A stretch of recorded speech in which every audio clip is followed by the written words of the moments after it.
বিনা যুদ্ধে সুচাগ্রে মানে সূচের ডোগায় যেটুকু সম্পত্তি ধরে সেটুকু সম্পত্তি আমি দিতে রাজি নই।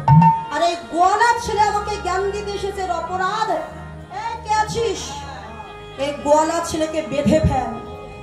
ভগবানকে কি বাধা সাহস যদি ধরা না দেয়, বড় বড় শিকল দিয়ে বেঁধে ফেলেছে, হাতে পায়ে শিকল বেঁধে টানতে টানতে নিয়ে যাচ্ছে। বলছে আয় বেটা গোয়ালা ছেলে।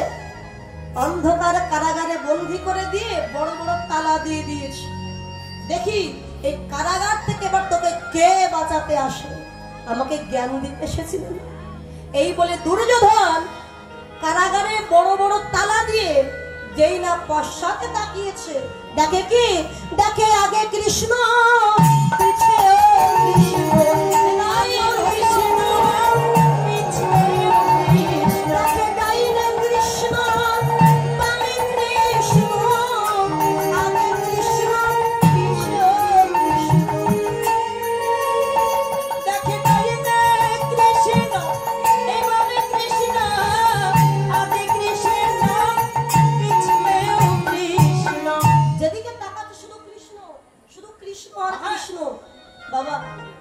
বিশ্বরূপ মানে কি? ভগবান বিশাল রূপ ধরেছিলেন, অনেকগুলো মাথা অনেকগুলো হাত হয়েছিল, ওগুলো বিশ্বরূপ বলে না। বিশ্বরূপ সেই দর্শন করতে পারে যিনি বিশ্বাস করেন অন্তর্যামী শ্রী গোবিন্দ সর্বময় তিনি বিরাজ করছেন। এটা যিনি বিশ্বাস করেন তিনি ঘরে বসেই ভগবানের বিশ্বরূপ দর্শন করতে পারেন। এমন কোন জায়গা নাই যেখানে কৃষ্ণ নাই। কোথায় আছে? অনল অনিলে চিরন ভনিলে ভূধর সলিলে গহনে, আছে বিতপি লতায় জলধের গায় শশী তারকায় তপন। সব জায়গায় কৃষ্ণ আছে। হরিবল। সেই ভক্তের ভগবান বাবা কুরুক্ষেত্রে যুদ্ধ যখন হয়েছিল অহংকার করেছিল কে? দুর্যোধনের পিতা, যার নাম ধৃতরাষ্ট্র। অহংকার করেছিলেন আমার 100 পুত্র। আর এক কৃষ্ণ কি ক্ষমতা আছে? আমার 100 পুত্র ওই 5 ভাইকে বধ করে দেবে। অহংকারে মত্ত হয়ে যুদ্ধে যখন ওই ধৃতরাষ্ট্র 100 পুত্র হারিয়ে ফেললেন, যেখানে অহংকার থাকবে তার তো পতন হবে। 100 পুত্র নিধন হয়ে গেল। শেষের দিনে বৃদ্ধ অবস্থায় গান্ধারী বৃদ্ধা হয়ে গেছে, ধৃতরাষ্ট্র বৃদ্ধ হয়ে গেছে, এমনি তো চোখে দেখতেই পাই না। শেষের দিনে 5 ভাই অন্ন জোগায় দিতেন, দ্রৌপদী রন্ধন করে দিতেন, তাই সেবা করে ধৃতরাষ্ট্র প্রাণে বেঁচেছে। আজকে দ্রৌপদী রন্ধন করে দিয়েছে। ধৃতরাষ্ট্র যখন সেবা করতে যাবেন এমন সময় দাসী পুত্র বিদুর গিয়ে ধৃতরাষ্ট্রকে ডেকে বলেছিলেন, দাদা ও দাদা, যে 5 ভাইকে তুমি জীবন্ত আগুন লাগিয়ে মারতে চেয়েছিলে বারানাবতে, যে পুত্রবধূর বস্ত্র হরণ করতে চেয়েছিলে ভরা রাজসভার মধ্যে, সেই 5 ভাই অন্ন জোগায় দিচ্ছে, সেই পুত্রবধূ রান্না করে দিচ্ছে, তুমি খাচ্ছ, তোমার লজ্জা করছে? যেই না কথাটা বললে ধৃতরাষ্ট্র আর সেবা করলেন। ধৃতরাষ্ট্র অন্ন মাটিতে রেখে, পাত্রে রেখে, মাথা নিচু করে অঝরা ঝরায় কাজ কেঁদে বললেন, বিদু অমন করে আর বলিস না রে ভাই। আমি ভেবেছিলাম আমার 100 পুত্র পৃথিবীর সবাই যদি আমায় ছেড়ে চলে যায়, ওরা আমায় কোনোদিন ছেড়ে যাবে, কিন্তু আমি তো জানতাম না এ জগতে সন্তান বলো স্ত্রী বলো কেউ কারণ নয়। ও বিদু, তোকে একটা কথা বলবো, রাখবি ভাই? বলো দাদা, কি কথা? জানা ভাই, একবার কৃষ্ণকে একটু আমার কাছে ডেকে নিয়ে আসবি। দাদা, কৃষ্ণকে এনে কি করব? তুমি তো অন্ধ, চোখে দেখতে পাও না, কৃষ্ণকে এনে কি করব? ভাই, আমি না হয় কৃষ্ণকে দেখতে পাবো, কিন্তু আমার কৃষ্ণ তো আমায় দেখতে পাবে রে ভাই। একবার ডেকে নিয়ে বিদুর কৃষ্ণকে ডেকে নিয়ে এসেছে। দাদা দেখো, তোমার সম্মুখে কৃষ্ণ দাঁড়িয়ে আছে। ধৃতরাষ্ট্র তো অন্ধ, দেখতে পায় না, এমন করে হাত বোলাচ্ছে। কোথায় কোথায় কৃষ্ণ? হাত বুলাতে বুলাতে চরণ দুখানা পেয়েছে, চরণ দুখানা টেনে বুকে নিয়েছে। ধৃতরাষ্ট্র কেঁদে বলে, দয়াময়, জীবনে কিচ্ছু চাইনি তোমার কাছে, আজকে চাইব দেবে, বলো কি চাও?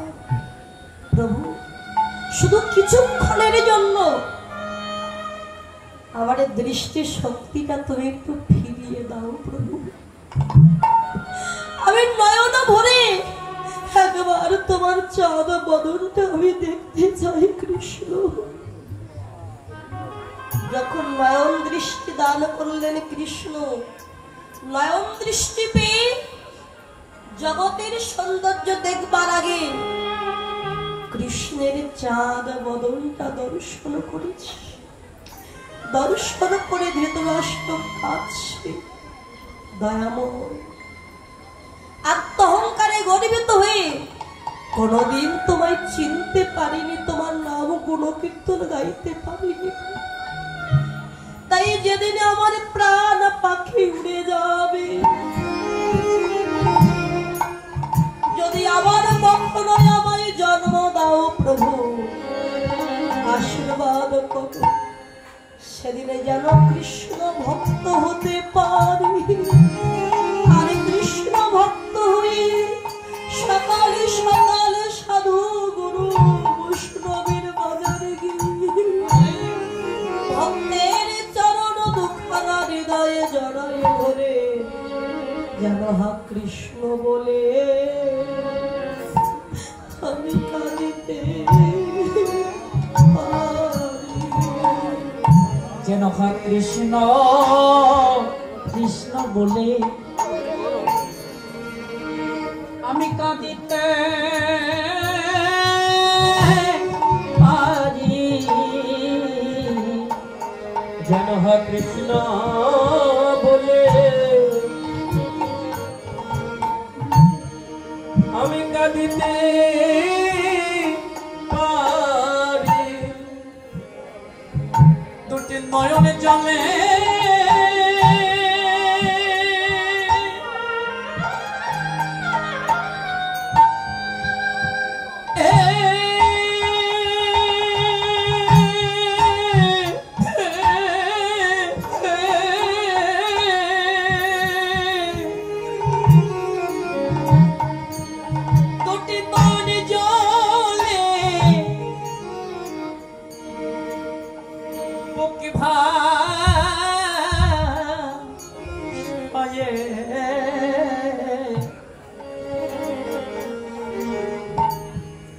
আমি হা কৃষ্ণ বলে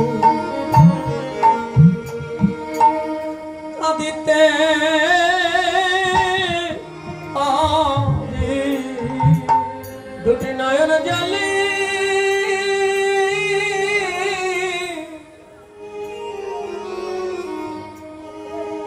দুটি নয়ন জলে বুক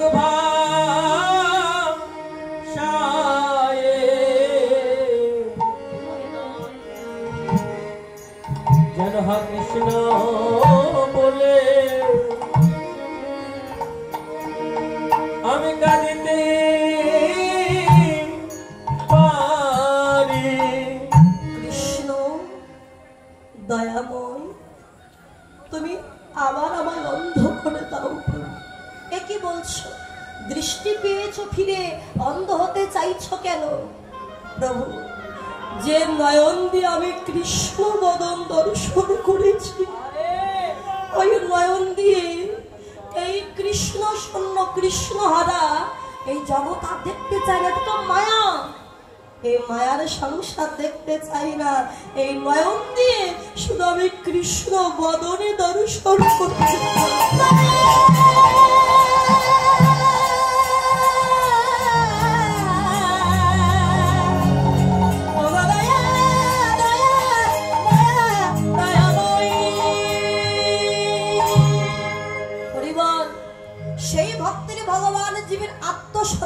বাস করেছে।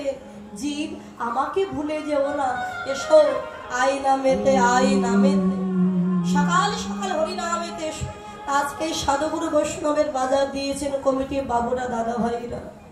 হরি নামে সাধু সঙ্গের বাতাস পাওয়ার জন্য, ভক্ত সঙ্গ পাওয়ার জন্যই আপনারা এসেছে।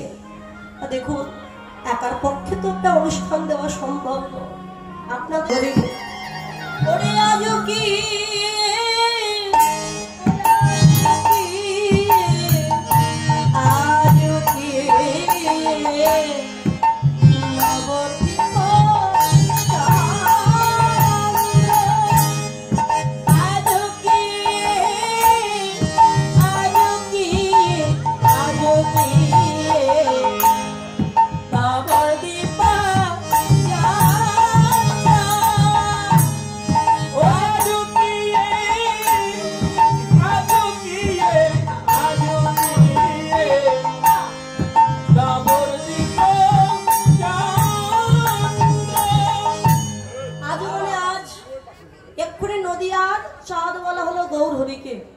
নদিয়ার চাঁদ আমার গৌর হরি। ওমা, আকাশে চাঁদের উদয় হয়, চাঁদ কয়টি গো? চাঁদ দুইটি। চাঁদ কয়টা আকাশে? সমগ্র পৃথিবীতেও একটাই চাঁদ। তাহলে একটা চাঁদ, একটি চাঁদ, তার কত জ্যোতি যে সমগ্র পৃথিবীকে সে আলোকিত করেছে। কিন্তু মহাজন বললেন নবদ্বীপে আরেকটি চাঁদের উদয় হয়েছে, সেটি হচ্ছে আমার নিমাই চাঁদ। তবে কোন চাঁদ বড়, ওই চাঁদ নাকি নিমাই চাঁদ? বলে ওই চাঁদ শুধু বাহ্যিক জগতের অন্ধকার দূর করে দেয়, কিন্তু মনের অন্ধকার, বনের অন্ধকার আর ঘরের কোণের অন্ধকার কোনোদিন দূর করতে পারে না। ওই চাঁদের জ্যোতি সে পর্যন্ত পৌঁছায় না। কিন্তু আমার গৌর চাঁদ গুরুর কৃপায় যদি কোনো ভাগ্যবান বা ভাগ্যবতী এই হৃদয়ের রূপ আকাশে একবার যদি উদয় হয়ে যায়, শুধু বাহিরের অন্ধকার নয়, তার দেহের মধ্যেও যে অন্ধকার আছে, ওই অন্ধকারকে দূর করে দিয়ে কি করে জানো? তার ভিতর বাহির আলা করে।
কিন্তু আমার ছেলের গায়ে কোনো কলঙ্ক নেই।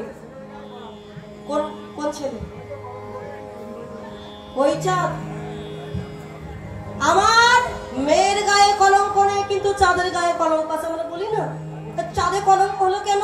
এই চন্দ্রদেব যখন মদন বাণ নিক্ষেপ করেছিলেন, চন্দ্রদেব বাণে বিভোর হয়ে নিজের গুরু পত্নী তারা দেবীর রূপে আকৃষ্ট হয়েছিলেন। মানে শিষ্য হয়ে গুরু মায়ের উপরে কুদৃষ্টি দিয়েছিলেন। তাহলে গুরু যদি বাবা হয়, গুরুদেবের স্ত্রী মা সন্তান হয়ে গুরুদেব কুদৃষ্টি দিলেন, চাঁদে কলঙ্ক হয়ে গেল। কিন্তু আমার গৌর চাঁদের যে কোনো কলঙ্ক না বাবা। চাঁদের ক্ষয় আছে, চাঁদ ক্ষয়ে যায়, বৃদ্ধি পায়। চাঁদের পক্ষ পক্ষী আছে, চাঁদের পক্ষ কয়টা? কি কি জানো? একটা কন্যা পক্ষ, একটা বর পক্ষ। এখানে বর্বর কোথা থেকে এলো? একটা কৃষ্ণ পক্ষ আর একটা শুক্লা পক্ষ। কিন্তু আমার গৌর চাঁদের কোনো পক্ষ পক্ষী নয়, ক্ষয়ও নয়, কলঙ্ক নয়। আচ্ছা চাঁদ কত কলা? 32 কলা। না না, চাঁদ হচ্ছে 16 কলা, কিন্তু বর্তমানে চাঁদ আছে 15 কলা, আর এক কলা গেছে মহাদেবের জটার মধ্যে। এর একটি কাহিনী আছে, কিন্তু গৌর চাঁদ হচ্ছে 16 কলায় পরিপূর্ণ। 16 কলা কি কি তাহলে? তত্ত্বদর্শী বললেন অষ্টসিদ্ধি, অনিমা, লঘিমা, মহিমা, প্রাপ্তি, প্রাকাম্য, ঈশিতা, বসিতা, কর্ম বসায়িতা, হচ্ছে অষ্টসিদ্ধি। আর ষড় ঐশ্বর্য কি কি? জ্ঞান, বৈরাগ্য 8 আর 6 হচ্ছে 14, বাকি রইল এখনো 2। এক কলায় নবদ্বীপের মাঝে তিনি গৌরূপে হলেন অবতীর্ণ, হচ্ছে 15 কলা। আর এক কলায় পারিষদ ভক্তগণকে সঙ্গে নিয়ে নবদ্বীপে করেন হরিনাম সংকীর্তন।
হরি বল।